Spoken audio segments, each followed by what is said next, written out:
حضرت امام شافعی فرماتے کہ مجھے فقیروں کی دو باتوں نے بڑا نفع دیا ہے۔ پہلی بات یہ، الوقت سیف قاطع، وقت کاٹ دینے والی تلوار ہے۔ وقت کو تم کاٹو نہیں تو وقت تمہیں کاٹ دے گا، یا تم وقت پہ حاوی ہو جاؤ اور تمہاری مرضی سے گزرے وقت، تمہاری دست میں ہو وقت، اور یا پھر وقت تمہیں گزار دے۔ ایک ان دونوں میں سے ایک چیز ہو۔ اللہ کا شکر ہے اس وقت ہم وقت کو گزار رہے ہیں، چونکہ ہم قرآن مجید کا درس سننے اور سنانے میں مصروف ہیں۔ اگر ہم یہاں نہ ہوتے، کہیں بیٹھ کے تاش کھیل رہے ہوتے، تو وقت کی رفتار اور گھڑی کی رفتار کیا اس سے مختلف ہوتی؟ وہ اسی رفتار سے چل رہی ہوتی، لیکن پھر وقت ہمیں گزار رہا ہو۔ لیکن اب وقت کو ہم گزار رہے ہیں۔ کہا ایک دو فقیروں کی اس بات نے مجھے بڑا نفع دیا اور میں وقت کو گزارا ہے، وقت نے مجھے نہیں گزارا۔ دوسری بات فقیروں کی جو میرے لیے بڑی نفع بخش ثابت ہوئی، وہ یہ ہے کہ درویش کہتے ہیں، اللہ والے لوگ کہتے ہیں کہ اپنے آپ کو نیکی کے کام میں لگا دو ورنہ نفس تمہیں برائی کے کام میں لگا دے گا۔ آپ اپنے آپ کو کھینچ کے یہاں لے آئے نا، اگر نہ یہاں کھینچ کے لاتے اور نفس مجھے یا آپ کو کسی اور جگہ لے جاتا تو پھر ہمارا وقت کتنا برباد ہوتا۔ تو کہا تم کھینچ کے اپنے آپ کو نیکی کے کام پہ لگا دو ورنہ نفس جو ہے وہ تمہیں برائی کے کام پہ لگا دے۔ بلکہ صوفیاء کے ہاں اس بات کا خیال رکھا جاتا ہے کہ وقت کا زیادہ اچھا مصرف کیا ہے، بہتر سے بہتر کی تلاش میں۔ حضرت اویس کرنی رضی اللہ تعالیٰ عنہ حضور کی زیارت نہیں کر سکے۔ بوڑھی ماں تھی جن کی خدمت ان کو حضور کی زیارت سے روکے ہوئے تھی، بلکہ حضور اپنی قمیص کے بٹن کھول کے یمن کی طرف رخ کر کے لمبی لمبی سانسیں لیتے اور فرماتے ہیں مجھے یمن سے یار کی خوشبو آ رہی۔ تو کسی نے کہا حضور وہ اتنا آپ اس سے پیار کرتے ہیں اور وہ ملنے بھی نہیں آیا آپ کو؟ کہا اس کی بوڑھی اور نابینا ماں ہے جس کی خدمت اسے میرے حضور آنے سے روکے ہوئے، اور کوئی اویس بن عامر کو ملے اور میرا سلام کہے اور اس کو کہے کہ میری امت کی بخشش کی دعا کرے۔ معلوم ہوا جو ماں باپ کے خدمت گزار ہوتے ہیں ان کی دعائیں رد نہیں ہوتی۔ حضرت عمر اور حضرت علی المرتضیٰ رضی اللہ تعالیٰ عنہ گئے دورے فاروقی میں حضرت اویس کو ملنے کے لیے۔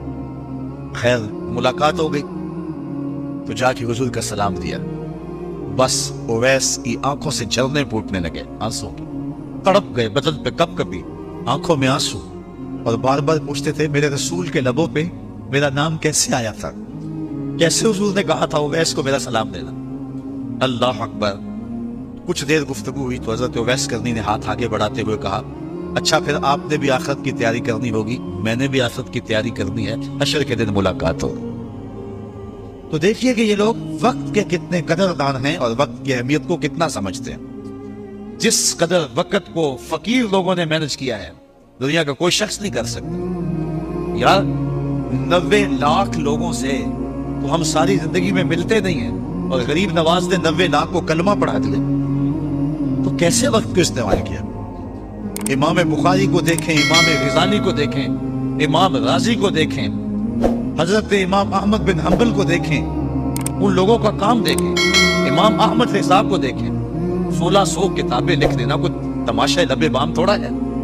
تو کیسے انہوں نے وقت کو گزارا اور وقت کی اہمیت کو جانا، اور ہم ہیں کہ اپنا وقت ضائع کر رہے ہیں۔ چائے والے کھوکھے پہ بیٹھ کے تو وقت گزر گیا، اور حمام پہ بیٹھے تو وقت بیت گیا، گپ شپ شروع ہوئی تو بس اس پہ وقت لگ گیا۔ والذین ہم عن اللغو معرضون، وہ لغویات سے اعراض کرتے ہیں۔ آگے سورہ فرقان ہے اسی 18ویں پارے میں، وہاں فرمایا کہ جب وہ لغو سے گزرنے کی نوبت آ جائے تو عزت سے گزر جاتے، وہ باندر کا تماشا دیکھنے رک نہیں جاتے۔ ان کے مقاصد جلیل ہیں، ان کی زندگی کے بڑے مقاصد ہیں، وہ اپنی زندگی کو ان مقاصد کے حصول کے لیے لگا کے بیٹھے ہوئے ہیں، تو وہ اپنے وقت کو ضائع نہیں کرتے۔ تو کہا محبوب مجھے قسم تیرے زمانے کی، انسان خسارے میں۔ اب انسان تو خسارہ ماننے کو تیار نہیں ہے، وہ کہتا میں تو خسارے میں نہیں، میں تو ہواؤں کے دوش پہ اڑتا ہوں، میں تو کائنات کو نخچیر بنایا ہوا ہے، زمانہ میرا باج گزار ہے، ستاروں پہ کمندے میں ڈال چکا ہوں، میں اپنی زندگی کو آسائشوں سے بھر لیا ہوا ہے، کہاں وہ گھاس پھوس کے جھونپڑے اور کہاں عالی نصف کوٹھیاں، کہاں کھانے کے لیے نان شبینہ بھی میسر نہیں تھا، اور کہاں اتنے کھانے کہ انتخاب مشکل ہو جاتا ہے، کہاں پیوند لگے ہوئے کپڑے، اور کہاں اتنے لباس ہیں کہ بدلنے کی باری نہیں آتی ہے۔ تو میں تو خسارے میں نہیں ہوں، میں تو ہواؤں کے دوش میں اڑتا ہوں، میں تو سمندر کی تہوں میں اتر جاتا ہوں، میں تو پوری دنیا کو گلوبل ولیج بنا لیا ہوا ہے، میں تو کائنات کا سارا حسن کشید کر لیا ہے، میں تو خسارے میں نہیں ہوں۔ اللہ کہتا ہے محبوب مجھے قسم تیرے زمانے کی یہ خسارے میں ہے، یہ خسارہ ماننے کو تیار نہیں، اور اللہ کہتا ہے محبوب مجھے تیرے زمانے کی قسم یہ خسارے میں۔ تو امام راضی فرماتے ہیں، آپ فرماتے ہیں جو خسارہ ہے یہ انسانیت کا ہے۔ اگر یہ ہواؤں کے دوش پہ اڑتا ہے تو یہ انسان کا کمال نہیں ہے، یہ تو چڑیا بھی اڑتی ہے، یہ تو مکھی بھی اڑتی ہے۔ اگر یہ پانی میں تیرتا ہے تو یہ تو مچھلی بھی تیرتی ہے۔ اگر اس نے آسائشیں اور سہولتیں اپنے لیے تلاش کر لی ہیں تو وہ تو دوسری مخلوقات کو بھی حاصل ہے۔ تو انسان کا خسارہ ہے، انسان کا۔ یہ جو عروج جس کی یہ کہانی سنا رہا ہے یہ حیوانیت کا عروج ہے، اس کی انسانیت کہاں گئی؟ ہواؤں کے دوش پہ تو اڑتا ہے لیکن من کی دنیا سے تو نا آشنا ہے۔ یہ ستاروں پہ کمندے تو ڈال رہا ہے، ہمسائے کی تو خبر نہیں سے کو۔ یہ دنیا کے اوپر بڑا باخبر شخص ہے لیکن اسے جو ہے وہ اپنے من کی خبر بھی نہیں ہے۔ ہمارا نرم رو قاصد پیام زندگی لایا، خبر دیتی تھی جن کو بجلیاں وہ بے خبر نکلے۔ یہ تو من سے نا آشنا ہے، کہاں گئی اس کی انسانیت؟ یہ ہواؤں میں اڑتا ہے، اگر چاند کی چھاتی پہ قدم رکھ چکا ہے وہاں سے خاک لا کے دکھاتا ملتا ہے کہ یہ میں نے جو چاند سے خاک جو ہے وہ اکٹھی کی تھی اور یہ دیکھو میں تمہارے سامنے رکھ رہا ہوں۔ تو زمین پہ پہلے تھوڑا بوجھ تھا کہ اور خاک لے آیا۔ انسانیت کو اس کا کیا فائدہ ہوا؟ یہ انسانیت کا عروج نہیں ہے، انسان تو خسارے میں ہے، انسانیت تو ڈوب رہی ہے۔ گھر کی آگ بجھی تو کچھ سامان بچا تھا جلنے سے، سو وہ بھی ان کے ہاتھ لگا جو آگ بجھانے آئے تھے۔ اس کی انسانیت کہاں گئی؟ یہ بھائی ہو کے بھائی کا گلا نہیں کاٹا، کہاں گئی اس کی انسانیت؟ کہا محبوب مجھے قسم ہے تیرے زمانے کی یہ خسارے میں ہے۔ اور قسم محبوب کے زمانے کی اس لیے فرمائی کہ محبوب کے زمانے میں انسان عروج پہ تھا، انسان نقطہ کمال پہ تھا۔ اس دور کا انسان دیکھنا ہو تو ابو بکر و عمر کو دیکھو۔ تو کہا محبوب مجھے قسم تیرے زمانے کی یہ انسان خسارے میں، اگرچہ یہ ہواؤں کے دوش پہ اڑتا ہے لیکن اس کی انسانیت لٹ چکی ہے۔ اور اگر اس نے انسان دیکھنا ہے تو محبوب آئے تیرے دور میں۔ یہ تو بھائی بھائی کا گلا کاٹ رہے، خون سفید ہو گیا، ایکسیڈنٹ میں جو بچ جاتے ہیں وہ مرنے والوں کی گھڑیاں اتارتے ہیں۔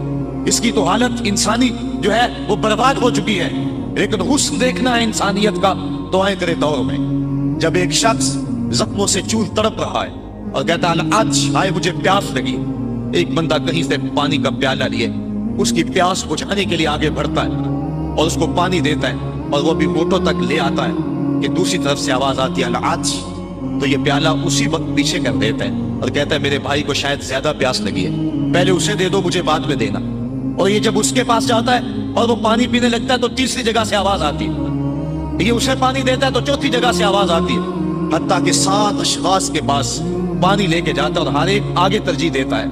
اور جب وہ 7ویں شخص کے پاس پہنچتا ہے تو پہلے کے کرانے کی آواز بڑھ جاتی ہے، یہ کہتا ہے پیچھے بھاگ پہلے اسے پانی دے۔ اور جب یہ پلٹ کے آتا ہے تو اس کی روح پرواز کر جاتی ہے، پھر دوسرے کے پاس جاتا ہے تو اس کی روح پرواز کر جاتی ہے۔ پانی کا ایک پیالہ اور 7 آدمی زندگی اور موت کی کشمکش میں نزع کا عالم اور ایک دوسرے کو ترجیح دے رہے ہیں۔ کہا یہ تھا حسن انسانیت کا۔ محبوب جو تیرے زمانے میں تھا مجھے قسم تیرے زمانے کی یہ انسان خسارے میں ہے، اگر خسارے سے بچنا ہے تو دامن محمد کا تھامنا ہو۔ الا الذین آمنوا کا بیان اس پہ گواہی دے رہا ہے۔ تو یہ انسان کا خسارہ ہے، انسانیت کا خسارہ ہے۔ شیخ زادہ نے بیضاوی کے حاشیے میں ایک اور خسارے کا پہلو بیان کیا حضرت علی المرتضیٰ رضی اللہ تعالی عنہ سے۔ آپ فرماتے ہیں خسارہ یہ ہے، یہ انسان کی جو سانسیں، ہم لمحہ لمحہ سمجھتے ہیں کہ ہم بڑے ہو رہے ہیں لیکن ہم موت کے قریب ہو رہے ہیں، یہ سانسیں موت کی طرف بڑھنے والے قدم ہیں۔ تو یہ ہے انسان کا خسارہ جو اپنی سانسوں کے ذریعے کر رہا ہے۔ امام راضی لکھتے ہیں کہ ایک شخص بھٹے پہ رکھ کے برف بیچ رہا تھا اور ایک بزرگ کہتے ہیں کہ مجھے ان الانسان لفظ پست کا ترجمہ سمجھ میں نہیں آتا۔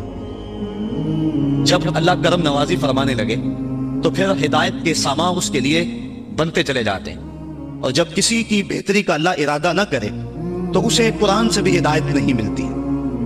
تو وہ کہتے ہیں میں گیا بازار میں، سمرقند کا بازار تھا، وہاں ایک آدمی پھٹے پہ رکھ کے برف بیچ رہا تھا۔ اور آواز کیا لگا رہا تھا؟ توجہ چاہوں، کہہ رہا تھا ارحموا من یذوب راس مالہ، اور میرے پہ رحم کرو، مجھ سے برف لے لو۔ اگر تم نے برف خریدنے میں دیر کر دی تو میں کمائی کیا کرنی ہے؟ جو میں نے پیسے لگائے ہیں وہ بھی میرے لٹ جائیں گے، میرا راس المال بھی برباد ہو جائے گا، کیونکہ برف ایسا سودا ہے کہ اگر گاہک وقت پہ نہ پہنچے تو نقصان ہو جاتا ہے۔ کوئی اور چیز ہے آج نہیں بکی تو کل بیچ لیں گے، کل نہیں تو پرسوں بیچ لیں گے، لیکن برف کا اگر گاہک وقت پہ نہ آیا تو کمائی کیا کرنی ہے؟ راس المال بھی لٹ جائے گا۔ تو وہ جانے والوں کو کہہ رہا تھا ارحموا من یذوب راس مالہ، اور میرے پہ رحم کرو، مجھ سے برف لے لو، اگر تم نے دیر کر دی تو میرا اثاثہ بھی لٹ جائے گا، میرا راس المال بھی برباد ہو جائے گا۔ تو وہ بزرگ فرماتے جب اس نے یہ بات کہی تو مجھے ان الانسان لفی خسر کا ترجمہ سمجھ میں آ گیا۔ میں نے کہا کہ ہم بھی اپنے سانسوں کی برف کو پگھلا رہے ہیں، اور قطرہ قطرہ جس طرح برف پگھلتی ہے، سانس سانس کر کے زندگی پگھل رہی ہے۔ اگر جلدی جلدی ان سانسوں کے بدلے میں نیکیاں لے لیتے ہیں تو یہ زندگی بچ جائے گی، ورنہ یہ زندگی برف کی طرح پگھل رہی ہے۔ ان الانسان لفی خسر، انسان خسارے کا سودا کر رہا ہے، لمحہ لمحہ موت کے قریب ہو رہا ہے، یہ سمجھ رہا ہے میں بڑا ہو رہا ہوں کہ یہ چھوٹا ہو رہا ہے۔ جب گنتی الٹی شروع ہو جائے تو کام جلدی زیرو پر آ جاتا ہے، کسی کی 60 سے، کسی کی 70 سے، کسی کی 100 سے گنتی الٹی شروع ہے، اور لمحہ لمحہ ہم موت کی طرف بڑھ رہے ہیں۔ یہ انسانیت کا خزانہ ہے۔ ایک مفسر ہوا تبا تبائی ہے تو ویسے ڈاماڈول، لیکن بات بڑی پتے کی لکھ گیا۔ وہ کہتا ہے خسارے کا ایک اور پہلو بھی ہے، اور اس میں آپ کی تھوڑی سی توجہ بھی چاہوں گا۔ وہ کہتا ہے خسارہ یہ ہے کہ اللہ نے ایک شے کو ایک حسن دیا ہے تو دوسرے حسن سے اسے محروم رکھا ہے، تو وہ شے کہتی ہے کہ میں خسارے میں۔ اس کی مثال وہ کہتا ہے یہ پھول ہیں، ان میں خوشبو ہے لیکن روشنی نہیں ہے، اندھیرے میں آپ ان سے چراغاں نہیں کر سکتے، تو پھول کہیں گے ہم خسارے میں، ہمارے میں خوشبو تو ہے لیکن روشنی نہیں۔ چاند میں روشنی ہے لیکن اس میں خوشبو نہیں ہے، تو چاند کہتا ہے میں خسارے میں، کہ میرے میں روشنی تو بڑی ہے، میرے دم سے کائنات میں اجالے تو پھیل جاتے لیکن خوشبو نہیں ہے، میں خسارے میں۔ ایک بچہ کہتا ہے میرے میں بچپنے کی معصومیت تو ہے لیکن جوانی کا پاکپن نہیں ہے، لہذا میں خسارے میں۔ ایک جوان کہتا ہے میرے میں جوانی کا حسن تو ہے لیکن بڑھاپے کا تجربہ نہیں، لہذا میں خسارے میں۔ اور ایک بوڑھا کہتا ہے کہ میرے میں بڑھاپے کا تجربہ تو ہے لیکن اب بچپنے کی وہ معصومیت کا، وہ کاغذ کی کشتی، وہ بارش کا پانی۔ اور اقبال کہتا ہے، آپ کے شعر اقبال میں آیا ہوں، وہ کہتا ہے کہ جنبش زنجیر در سے لطف آتا تھا مجھے، وہ کنڈی بھی ہلتی تھی تو اس سے بھی لطف آ جاتا تھا، آج تو نغمے بھی نہیں نہ بہلاتے، لیکن اس بچپن میں کنڈی کے ہلنے سے بھی لطف آ جاتا تھا تو غم بھول جایا کرتے تھے۔ وہ کیا کسی نے کہا تھا کہ اپنے جل جانے کا بھی احساس نہیں تھا، جلتے ہوئے شعلوں کو چھیڑا کرتے تھے، اب تو ایک آنسو بھی رسوا کر جاتا ہے، بچپن میں جی بھر کے رویا کرتے تھے، اب تو وہ رونے کا حسن بھی نہیں نہ رہا۔ تو کہا کہ میرے پاس بڑھاپے کا تجربہ تو ہے لیکن بچپنے کی معصومیت نہیں ہے، لہٰذا میں خسارے میں۔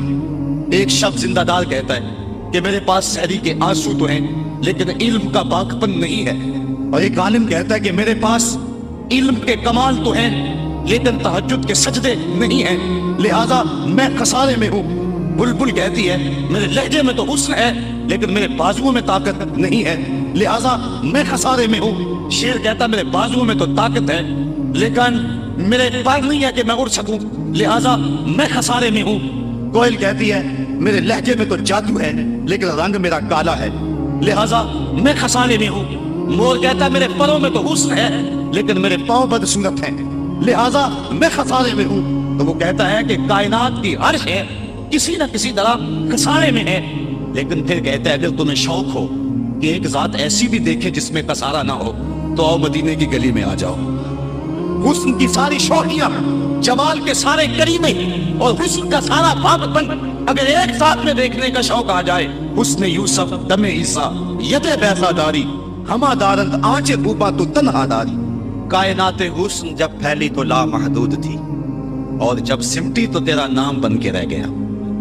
اگر یہ شوق ہو کہ کائنات کے سارے حسن ایک پیکر میں دیکھیں تو کہا اس کے لیے میں نے ایک محمد ہی بنا دیا۔ سارے حسن ایک پیکر میں آپ کو ملیں گے، سارے کمال اور سارے جمال اور سارے عروج اور ساری عزتیں اور سارے مراتب آپ کو ایک ذات میں جمع ملیں گے، اور محمد ہوتا ہی وہ ہے جو مجمع کمالات ہو۔ تو کہا کہ یہ ہے ایک خسارے کا پہلو، اور کائنات میں ایک ہی شخص ہے جو خسارے سے بچا ہوا ہے۔ اب جو اس ذات سے وابستہ ہوگا وہ بھی خسارے سے بچ جائے۔ الا الذین آمنوا، جس کے ہاتھ میں یہ دامن ہو وہ خسارے سے بچ جائے گا، ورنہ خسارے سے کوئی بچ نہیں سکتا۔ نہ دولت بچا سکتی ہے، نہ اقتدار کی بچھی ہوئی مسندیں خسارے سے بچا سکتی ہیں، نہ کوئی اور انسان کو دنیاوی کمال خسارے سے بچا سکتا ہے۔ اگر خسارے سے بچنا ہے تو ہاتھوں میں دامن مصطفیٰ لینا ہوگا۔